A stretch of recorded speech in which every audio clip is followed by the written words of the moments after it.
too. So I affirm that in you. The other thing is, I saw Micah at work a couple weeks ago doing a check-in for children his own age and younger, which is really cool. So they have followed your example, and he's a smooth criminal. He had the little digital thing down. He's printing out the labels, and he did a really good job. So thank you for passing on your faith and your service to your children. Absolutely. Well, too.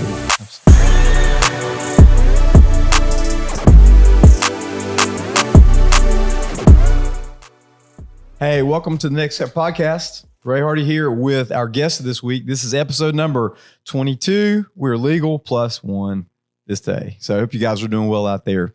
This is Mr. Richard Rinaldi, friend, hero, great American, and grateful to have you with us. And they've done lots of things in the life of our church. So welcome, Richard. Thanks for having me, Ray. I call him King Richard, everybody. He's King Richard because he's named after Richard the Lionhearted. That's kind of a fun fact, right? I could have asked you that, but I already knew it. So just thought we'd go with it. So Richard, tell us about you and where'd you come from? What do you do? Who do you love? And all those kinds of things. Sure. Well, it started all in Charlotte. So I went to Country Day High School. My dad's name is also Rich. My mom's name is Peggy. And I have another brother, Matt, who lives in Gastonia. From there, really, I did a lot in school. I played tennis. So I was big into tennis. Cool. I did soccer for a while. Okay. But I didn't like the sprints. So I thought, well, I can handle the tennis court, but going up the hills and doing those sprints with soccer, I gave it up. So I was decent in tennis like you. What does decent mean? Well, I was a 4-time state champion. You're much better than me. In 3A. And at one point I was ranked top 20 in the state. Fantastic. So God certainly blessed me with a racket and the skill with the racket. I started playing when I was 4. So I'm trying to pass that on to my 4 kids. That's cool. So I have 4 kids, Micah, Mac, Anna, and Graham.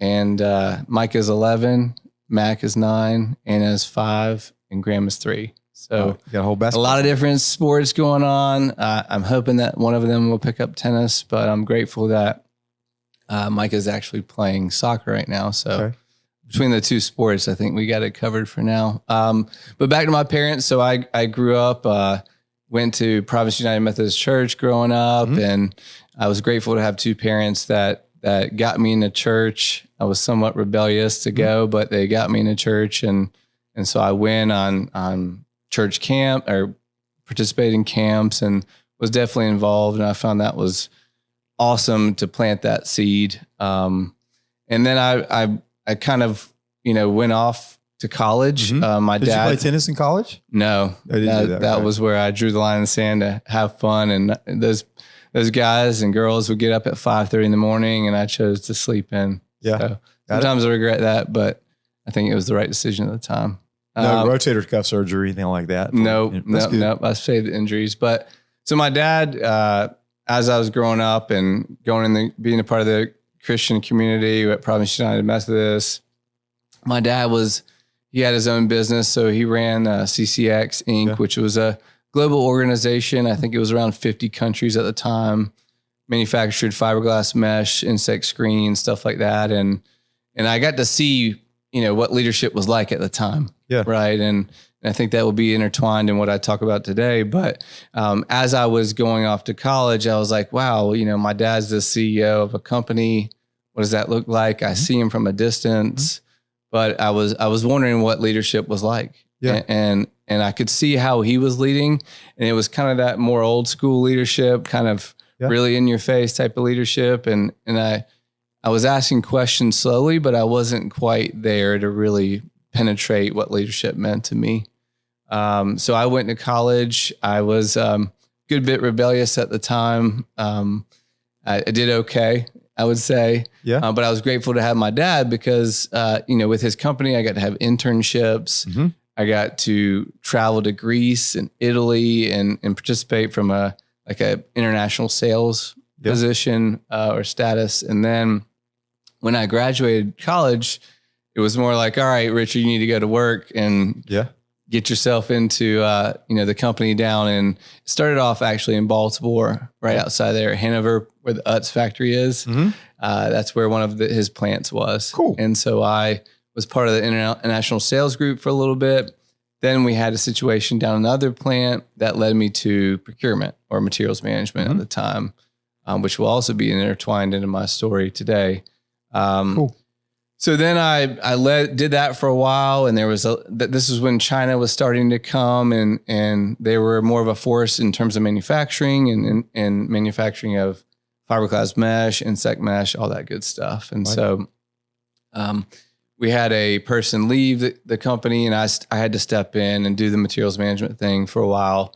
And then when the Chinese thing started to take over, there were some dynamics that made me have to exit. And at that time, I ended up applying for grad school, went to MBA.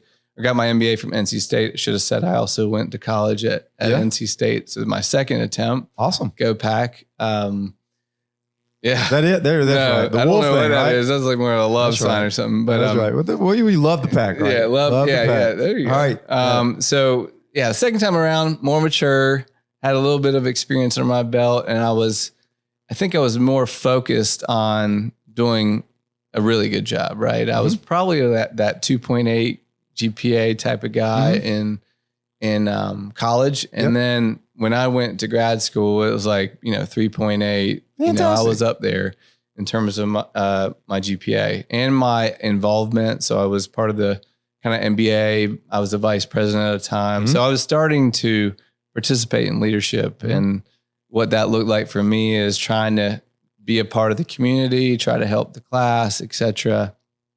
And so from there, I think it was, what do I do next? Right. So I was grateful right before I was graduating. There's like more of an internship the second year. It's a 2-year program.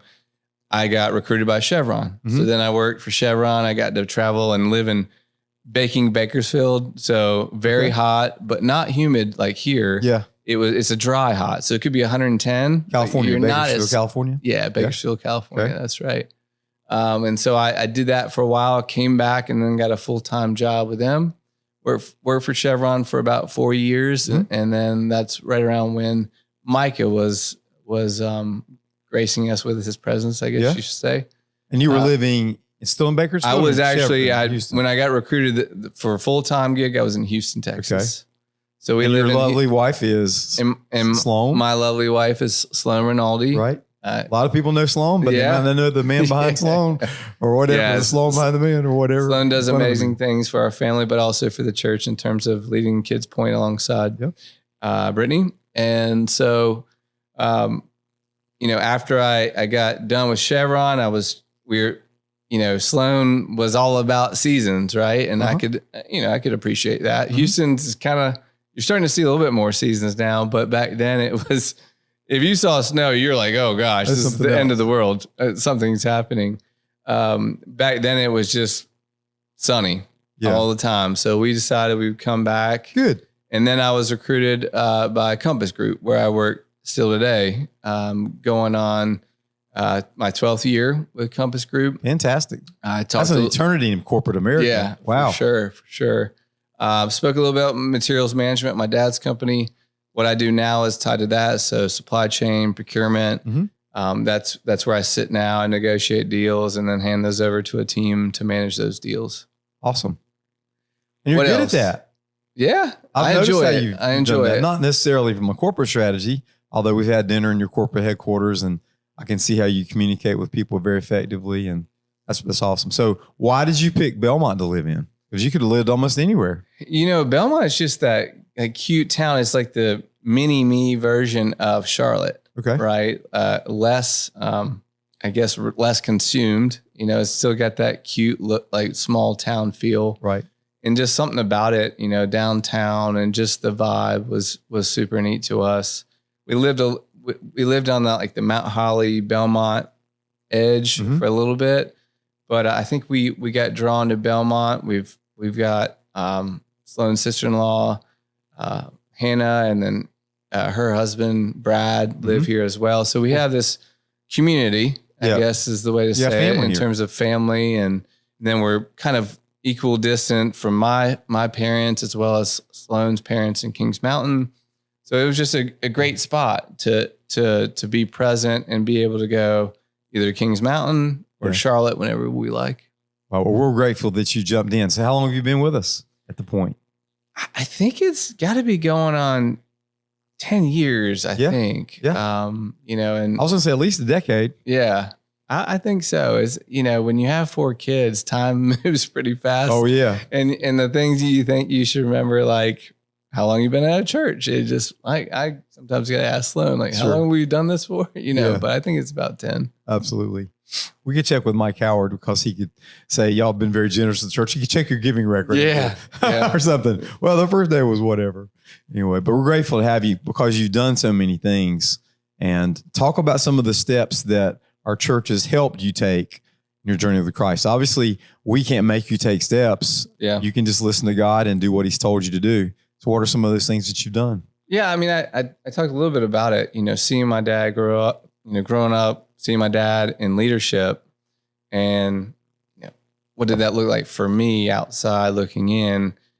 I saw this, amazing man leading a company, maybe 400, 500 people, but global reach.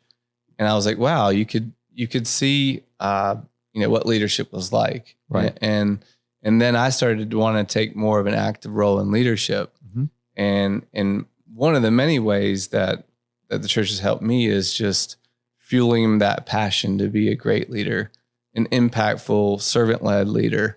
And, the Global Leadership Summit, and that our church, leads that charge from a satellite host position, has really allowed me to grow and develop in ways that I truly can't, because I've got 4 kids always on the go, but it's, just a saturated learning environment where you've got a day and a half where you're learning from the best of the best in so many different ways, whether it's inclusive leadership, whether it's servant leadership, whatever it may be, but being able to push the limits of how am I being a leader is something that I really appreciate the church. I guess the second thing is,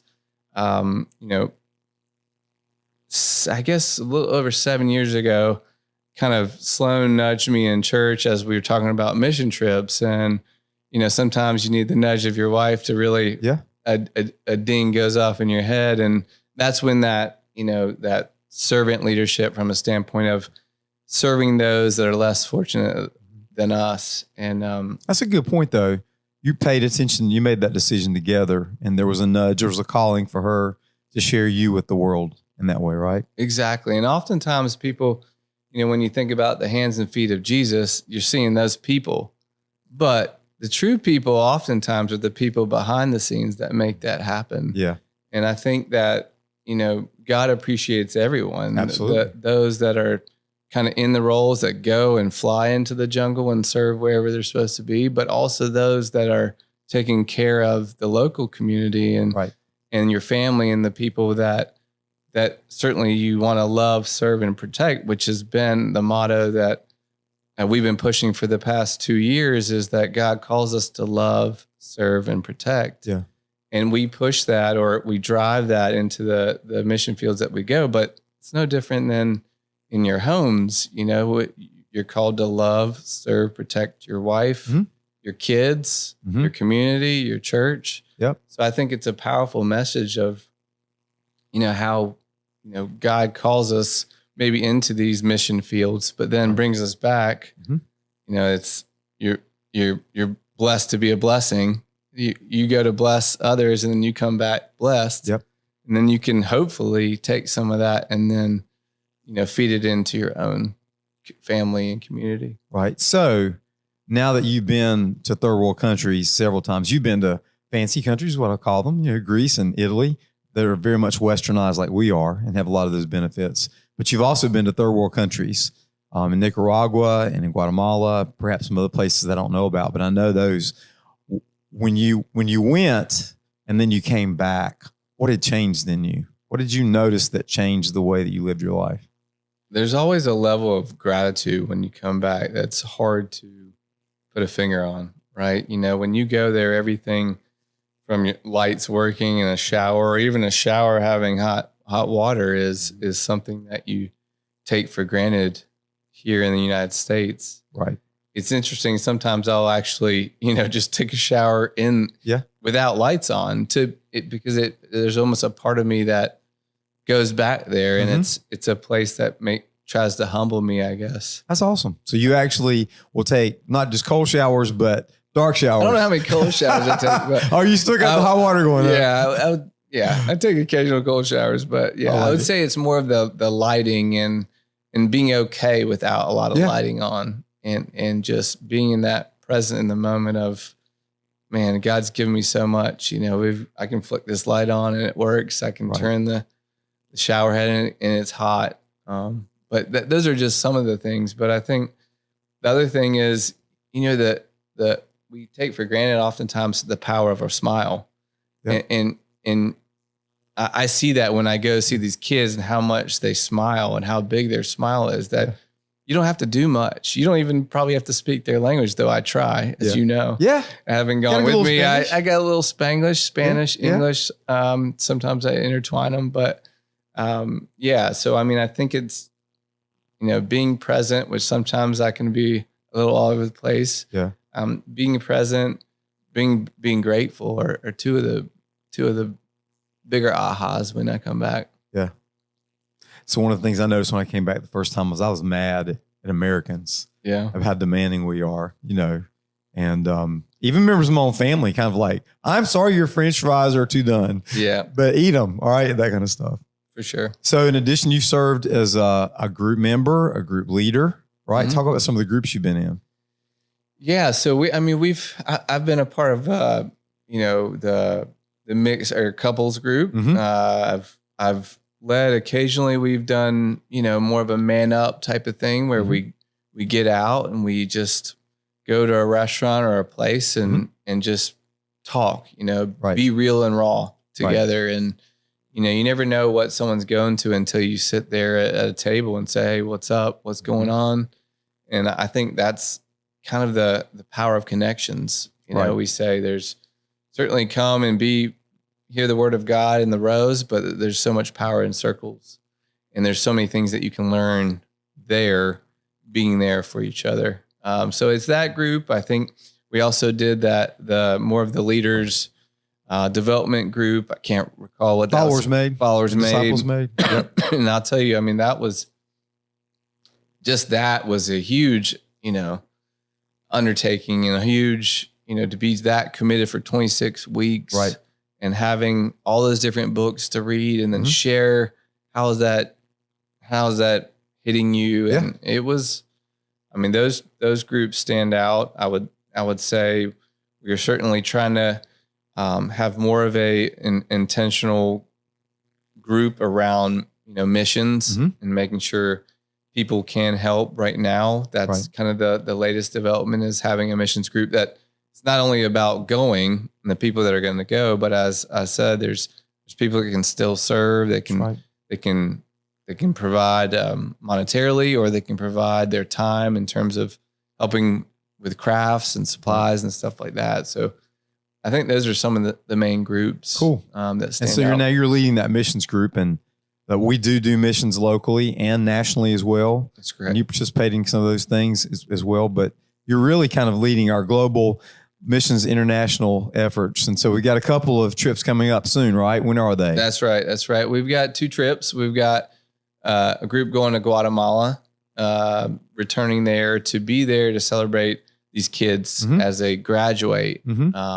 What school we helped to build? Yeah, from the school we helped build, and then so that'll be the right before Halloween, the 24th to like the 29th. Okay. Then we have another group going to Nicaragua, and that's around, I think it's November 6th to the 13th. Okay. And that's a dual purpose. So we'll be there to support Hope International, but also we'll be there to be there with our partner Christians of Horizons. So looking forward to being there with dual purposes, be there to get out into, kind of the jungle environment in Nicaragua, help, serve rice and beans. These people like sorry, the El Zapatero? World Vision. Yeah, World Vision, Vision. You know, these people are traveling sometimes 4+ miles, collecting rice and beans on their head or putting it in their on a bowl, and then having to carry it with 2 other things in their hands back to their family. Right. And just that, again, that the humility it provides you when you're sitting there saying your meat's cold or other things, you can really check your heart when that type of stuff happens. So yeah, October 24th is the first one. And then there's the second one, November 6th. Right. If you would like to, donate or serve in any way in helping, just reach out. You can reach out to me and we can figure out a way where you can support. Excellent. So there's all kinds of things, and you made that point carefully, that donating time or donating goods or donating something, even being in a mission group to pray for that group, even if you're not a goer, is important as well too. Is it still possible to jump in on any of those trips, or is the kind of the party we're sending pretty much identified? So the Guatemala trip is a local group. So there it's a celebration. So we've got 2 very well gifted artists, Jeff and Crystal Walker will be there. And then our seasoned vets, Paul and Teresa, will be going on that trip. So that one's pretty good. Nicaragua trip could use probably 1 or 2 people. Cool. Because one of the purposes is developing a school that we sponsor there as well. And so there'll be a lot of build projects that require more hands and to get those done. Right. I really appreciate your consistency over time, because sometimes for people, missions becomes, instead of volunteering, it becomes volunteering. I'm going to go do this, but I'm really so I can just travel. Right. But instead, we tend to go back over and over the same places, and not just to go back to paint the same wall. Right. But instead to do something to enhance what we're doing. And you're very strategic and have a really good strategic mind about helping to plan partnerships with those that are our partner contacts inside each one of those missions organizations to find out really what we need to do next and that kind of thing. Yeah, thank you. I mean, I think it's important, to get out there and really, make a difference. I think is the 3 words that come to mind. I mean, it's long days. And listen, I am a work hard, play hard type of guy. So we still have fun. It's not like you go there and you're putting smiles on kids' faces. You're playing soccer. One minute you could be playing dodgeball. The next minute you could be trying to build a giant desk. And that's just the nature of mission trips. And we try to build rapport with one another. Where a lot of times, and the reason why we're wanting to have a group that meets all year long is sometimes you're being thrown into an environment with people you don't know. That's right. And listen, God created us unique. What makes you tick, what makes different people tick. People are people, they'll have their moods, and they can get on your nerves too, right? For sure. Just like we can get on because theirs. we're Christians doesn't mean we won't argue or have little quarrels. So, that's the purpose of having a group that meets, whether we're on a trip or not, that we're spending an hour a month together and saying, what's going on in your life? How can I get to know you better? That's cool. And you do a great job. Also, thank you for saving your pastor from heat exhaustion. You and Lee Saunders. There was a time where I was about to fall out and you guys saved me. So I appreciate that. And that's part of what we do to make a difference in the world. You've also been an elder and served a term as several years as an elder in our church. And thanks for doing that. And anything you learned from that experience? I mean, I would say that I think what comes to mind is it takes a village. But it also takes a group of men that, listen, as I've mentioned before, I'm not qualified to do that, but God's certainly given me a heart and a mind that thinks in a certain way that at the time, it made sense to be a part of that in the decision-making process and be there as we pray for the future steps of the church to align with God's plan.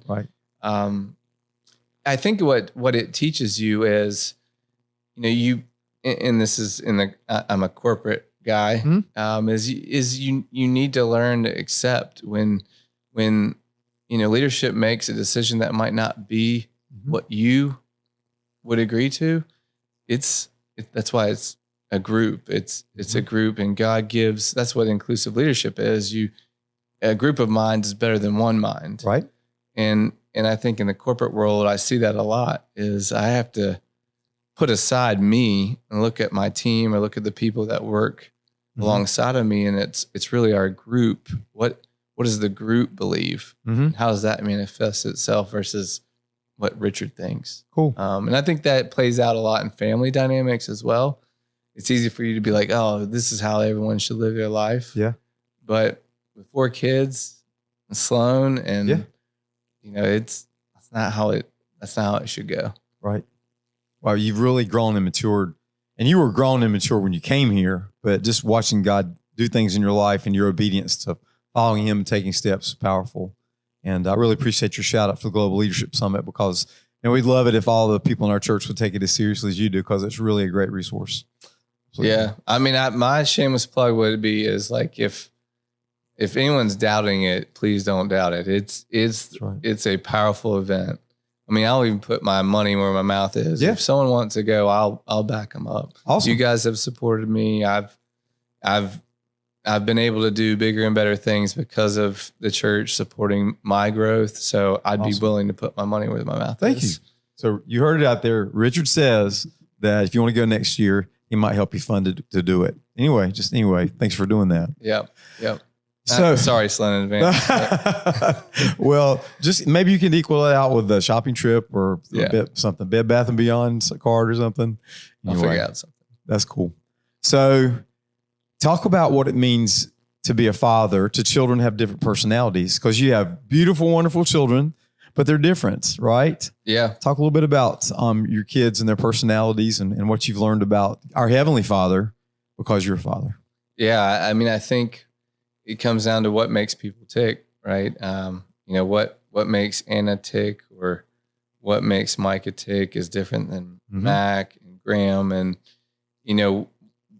what gets them excited, each of them is different. What gets them angry is different. And so that really keeps you on your toes. Yeah. But it also humbles me again, say, okay, God, you got every hair on our heads, you've got those, appreciated, defined. Right. That's amazing. Yeah. Like, give me the wisdom, discernment, etc. Right. To be able to be there in the way that I need to be there for Graham, for Micah, Anna, Mac, Sloan. Everyone is different. Yeah. But it's no different than in a corporate setting. It's what makes people tick, whether it's promotions, whether it's money, whether it's working from home, whether it's going into work. All these things come into play, and it's interesting to see, just where I appreciate is teachers. Think about what they have to deal with. 20 unique souls sitting in those seats and trying to get them to, learn. Yeah.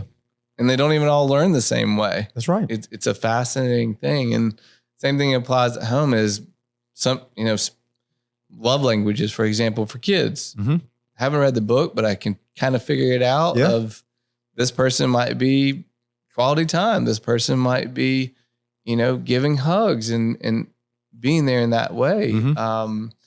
Just those dynamics alone is just interesting. It definitely will continue to keep me on my toes. Sure. The rest of your life. But I also appreciate in the sense that it helps me to be a better leader because I'm able to continually learn, okay, that didn't work for her or that didn't work for him. But then it's no different than having 5 people that report to you. Right. And then you have to say, okay, this person, you definitely don't give them a shout out in a big group because they're more of an introvert, or, you don't do this, or, you start to develop a better mindset on how to lead them. Right. Because it's the same. I mean, whether you're leading kids or leading adults, you got to figure out what approach works best for either one. So I've noticed several things in your family that I want to affirm in you. First of all, I know that when you and Sloan chose to come to the Point, you were looking for an experience where your kids could be nurtured and to grow in their faith in a very strategic kind of way. Instead of Sunday morning just being playtime for children where somebody's babysitting them in a room, you both wanted to make sure that that was a place where they were going to be nurturing their faith, where like Jesus grew in wisdom and stature and in favor with God and men. that's important to both of you too, and that you put your feet to your faith and your money where your mouth is, because now Sloan is serving in that kind of role as well too. So I affirm that in you. The other thing is, I saw Micah at work a couple weeks ago doing a check-in for children his own age and younger, which is really cool. So they have followed your example, and he's a smooth criminal. He had the little digital thing down. He's printing out the labels, and he did a really good job. So thank you for passing on your faith and your service to your children. Absolutely. As well too. Absolutely. So as we move into the last part of the interview, it's always kind of fun. And since you've got kind of varied experiences, I'm going to kind of put you in the hot seat with some questions. Since you've been to Greece and Italy, Greece or Italy, what's your favorite? So I'd have to say Italy. One, that's where my roots are. And two, I had a bad experience with Greece. Right? Rinaldi? Yeah, Rinaldi. Yeah. Exactly. It's like the Smith of Italy, actually. Yeah, okay. Yeah. I didn't know that. Fascinating. Cool. So we own... What's you would happening? think we own shoe companies and stuff like that. That's not my family, but it is Rinaldi. Okay. Cool. Another tie to us, I guess. Yeah, I'd say Italy, and been full transparency. Greece, I had a bad experience. I ended up in like a bar type of place, and I just was living in their society, and I wanted to have a beer. Yeah. And they ended up charging me $30 for the beer. Okay. And in my back of my mind, I'm thinking, okay, someone told me, do not mess with anyone in Greece, otherwise you'll end up in jail. So I paid. I knew they were trying to take advantage of me, just a silly American tourist, and I just walked out. Yeah. But Greece is beautiful. I mean, I'll say the Parthenon, I remember vividly, like looking up and being able to see it from the restaurant we were eating at. So it was a beautiful place, but given that they kind of tried to take advantage of me, just innocent, wow, 23-year-old, I think at the time. Yeah. I think that was, So were you like on your vacation or your honeymoon? No. I was on an international sales trip. Oh, that's right. You were with your dad then. No. Well, I worked for my dad then, and I was on an international sales trip. Yep. And I was just visiting clients and customers there. Wow. And I just so happened to, I think, step in the wrong place. Cool. So you like Italy because your family's from there. Yep. Is there any other reason? It's beautiful, and figure that's where I proposed to Sloan. So I proposed to Sloan in Hallmark version, Hallmark way. Yeah. In Florence. Fantastic. So we got engaged in Florence, and so it's certainly got a great place in my heart for that reason. For you. It's awesome. So hero or lasagna? Hero sandwich or lasagna? Man. Hero, probably. I'm becoming a little bit more allergic to cheese, so I gotta be careful with lasagna. You're just not going to order the Grecian beer with it. Exactly. I love it. Ice cream or cake? Ice cream. Chocolate vanilla? Oof. Probably have to swirl it. Okay. What's your favorite flavor then? Cookies and cream. Mint. Cookies and cream. Okay. Yeah.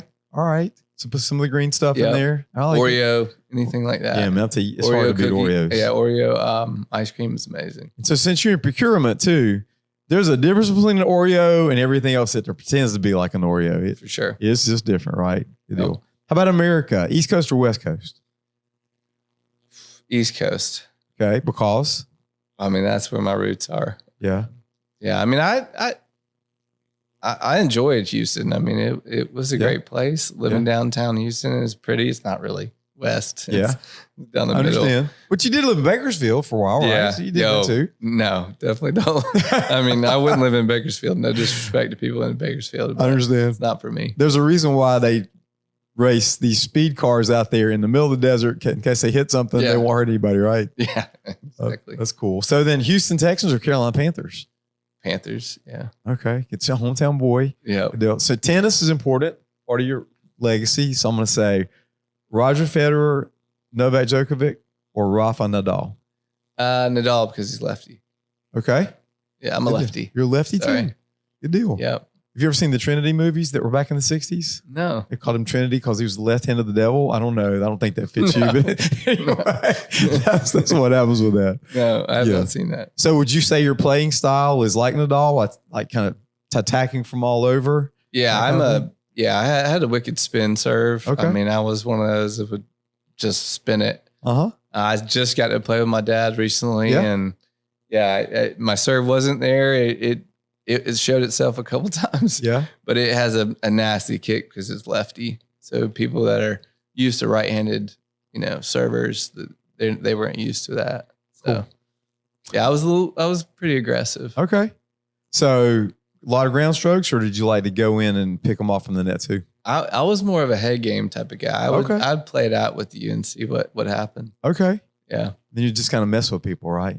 Well, I don't know if I mess with them, but Spinning. I mean, I remember vividly going to Province Day. I think you know where Province Day is, but yeah, I remember just lobbing for like 10 minutes with a guy just to see. I mean, we were lobbing where it was almost about to go over the fence. Okay. Thing. But it was, for me, I thought it was fun at the time. That's cool. Yeah. So version of the Bible, King James or NIV? NIV. Right. Mountains or the beach? Ooh, that's tricky. Probably the beach. Yeah. Okay. Because? Just something about getting your feet in the sand. Relaxing isn't like I'm a go type of guy, but being able to get out there and spend time with the kids and play again, tennis, but paddleball and stuff like that is fun. Kadima paddles, that kind of stuff. So when you want to go relax, what do you do? Oh man, I don't know if that's a tough thing. You got to, just what you can tell us publicly.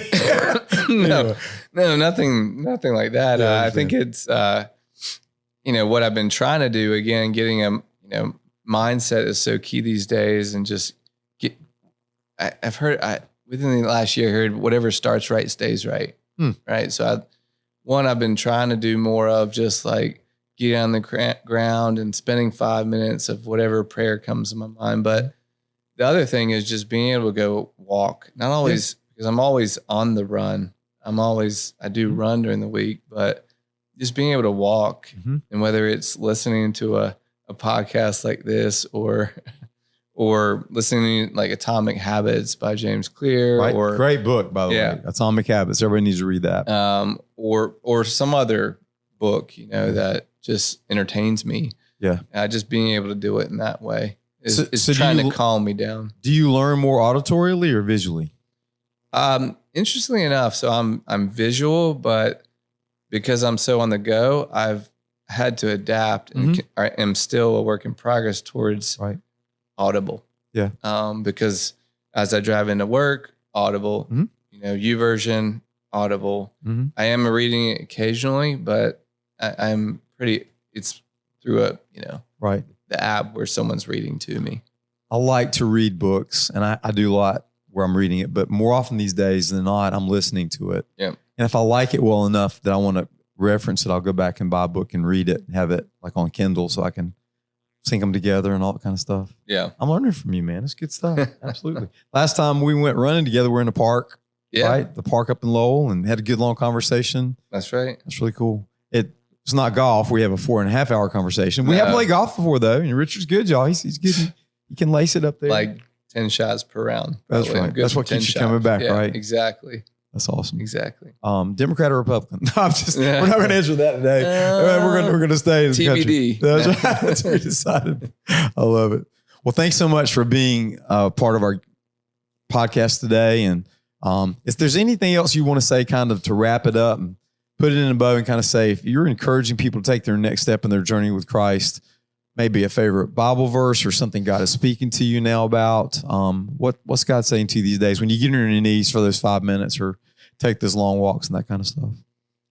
I mean, 2 words just popped in my head is just be courageous, and you'll be amazed what God allows you to see and be a part of. Yeah. Whether it's getting more involved in the church, whether it's stepping out into a leadership position in your company, or just making time to learn more and allow God to allow you to be the leader that He's called you to be. Awesome. When I say I appreciate you as a friend, a leader, and a brother, I definitely do. And the reason I call you King Richard is that you are Richard the Lion-Hearted for this new era, and I really appreciate you. Thank you, bro. Thank you. All right. So we'll see you at the next time we get together for the Next Step podcast. It will be episode 23. And we're grateful to Richard. Hope you guys, if you have an interest in the possibility of doing missions soon or in the future, please seek out Richard, particularly around the global missions effort that we have here. And thanks again. We'll see you next time.